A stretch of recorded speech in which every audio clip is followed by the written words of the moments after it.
फिर से यह कोरोना नाम का राक्षस जाग गया। इस बार तो ड्रैगन के मुंह से मौत बरस रही है। सही बोल रही है माँ जी। मुझे तो अब शर्म ही आती है कि मैं चाइना से हूँ। न जाने क्या क्या खाती हैं, कैसी कैसी बीमारी फैलाती हैं। अरे बहू, लेकिन वहीं से तो तू भी आई है ना मेरी लाडो। तू तो अंडा भी नहीं खाती। माँ जी, अच्छा खासा सब ठीक हो गया था, लेकिन पता नहीं कैसे ये फिर निकल कर आ गया। काश चाइना वालों को थोड़ी सी और अकल होती तो आज हम लोगों से अपने यूं जुदा ना हो रहे होते। कोरोना की नई लहर से देश में हो रही मौतों और घर में बंद रहने के कारण हमारी चाइनीज बहू बहुत दुखी होती है। उसे लगता है कि भारत में जो कुछ भी हो रहा है वो उसी के कारण हो रहा है। अब हमारी चाइनीज बहू परेशान सी रहने लगी। अरे क्या बात है मेरी चाइनीज गुड़िया, आज तू एक्सरसाइज नहीं करेगी? अरे ना तो तूने जूस पिया है। क्या हो गया लाडो? कुछ नहीं मम्मी जी, बस अच्छा नहीं लग रहा। लोग मर रहे हैं और मैं जूस पीऊं। माँ जी, चाइना से आई ये महामारी और मैं भी तो चाइना से ही आई ना। अरे अरे बेटा, ऐसा ना सोच। सास पूरी कोशिश करती कि वो चाइनीज बहू को समझाए कि इस बीमारी के लिए वो खुद को दोषी ना समझे, लेकिन माँ जी, मैं आज खाना नहीं खाऊंगी। अब सबका खाना बना दिया है। मैं कमरे में जा रही हूँ, प्लीज डिस्टर्ब मत करना।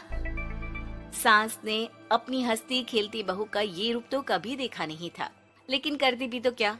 अगले दिन सुबह सुबह, अरे ये पूरे घर से स्वादिष्ट खाने की महक आ रही है। ये कौन है जो चाय बनने के वक्त लंच बनाकर तैयार कर रहा है? वो किचन में आती है जहाँ चाइनीज बहू ने शुद्ध वैष्णव खाना तैयार कर रखा था।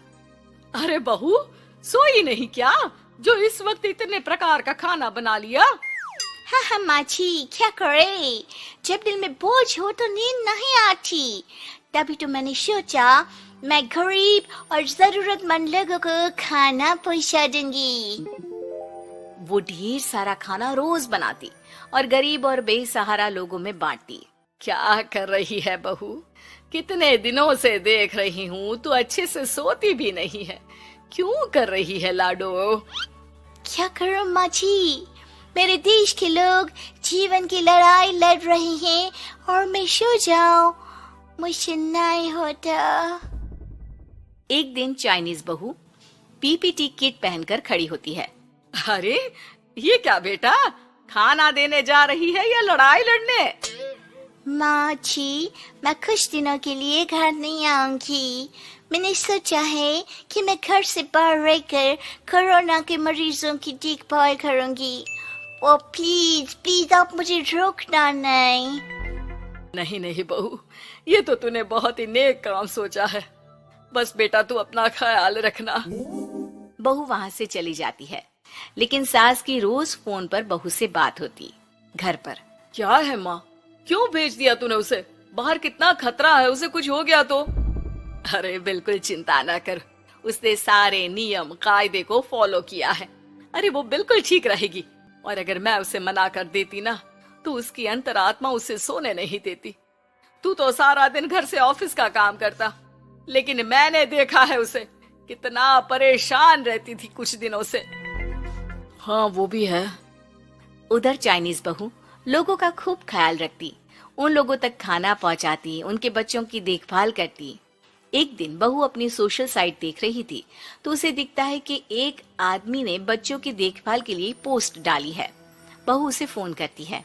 मैं आपकी कोई मदद कर सकती हूँ, प्लीज बताओ। दूसरी तरफ से आवाज आती है।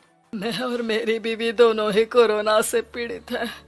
हम लोगों के बच्चों को देखने के लिए कोई नहीं है। प्लीज हमारी मदद करो।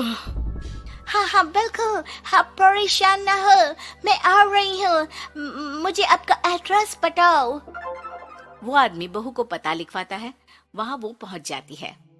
ओह, ये किसे बुला लिया आपने? ये तो चाइनीज है, इसी के कारण तो हम लोगों का देश इस परेशानी से जूझ रहा है। अरे पर ये तो हिंदी में बात कर रही थी। तभी बीवी की ऑक्सीजन लेवल गिरने लगती है। ये क्या हो रहा है? आप टेंशन क्यों ले रहे हैं? जल्दी से इन्हें अस्पताल लेकर जाइए। रुकिए, मैं आपको एक अस्पताल में बेड भी दिला देती हूँ। वो मेरे अंकल का अस्पताल है। चाइनीज बहू फोन पर बात करके उन लोगों को बेड दिलाती है, जहाँ पति की भी तबीयत खराब हो जाती है और दोनों को बेड दिलाकर बहू घर में बच्चों की पूरी देखभाल करती है। सास का बहू पर फोन आता है। अरे मेरी चाइनीज गुड़िया, कैसी है रे तू? अरे माँ, पीछे की गली में ही हूँ मैं। वो खालिया लोग है ना, उन दोनों हस्बैंड वाइफ को कोरोना हो गया था। मैंने उन लोगों को श्रीवास्तव अंकल के अस्पताल में भर्ती करवा दिया है और अब मैं मार्च ही उन दोनों बच्चों का ख्याल रख रही हूँ। अरे जीती रहे बेटा, कोई जरूरत हो तो बता देना। नहीं माँ जी, सब कंट्रोल में है। बस इन बच्चों के माँ बाप ठीक होकर घर आ जाए। अच्छा माँ, इन लोगों के घर का फोन बज रहा है, मैं आपको थोड़ी देर बाद कॉल करती हूँ। लैंडलाइन में घर के मालिक का फोन था। हम लोगों की जिंदगी का कोई भरोसा नहीं है। यहाँ इलाज महंगा है और हम लोगों के पास पैसे नहीं है। जितना इलाज हो सकेगा उतना ही होगा।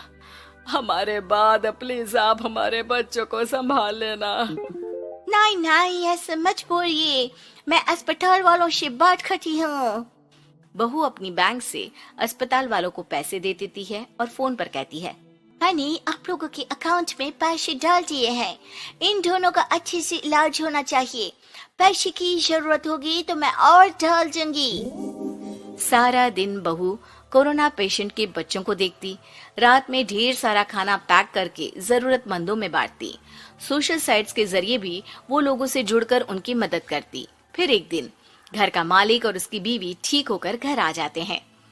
आपका बहुत बहुत शुक्रिया, मैं आपकी पाई लौटा दूंगा। भाई नहीं, पैसा दिया था, लेकिन वो जब आप बिल्कुल ठीक हो जाना तो क्षमा कर दे देना, कोई बात नहीं। दोनों पति पत्नी चाइनीज बहू का शुक्रिया अदा करते हैं। आप तो हम लोगों के लिए भगवान की तरह है, आपका बहुत बहुत शुक्रिया। चाइनीज बहू बहुत खुश हो जाती है। वो घर आकर सास को पूरी बात बताती है। देख मेरी चाइनीज गुड़िया, तुझे चाइना का होने पर अफसोस था ना, लेकिन तूने सच्चे दिल से लोगों की सेवा करके ये बता दिया कि बेटी कहीं की भी क्यों ना हो, ससुराल आकर वो ससुराल के रंग में ही रंग जाती है। अब तो तू मेरी भारतीय बहू है। हाँ।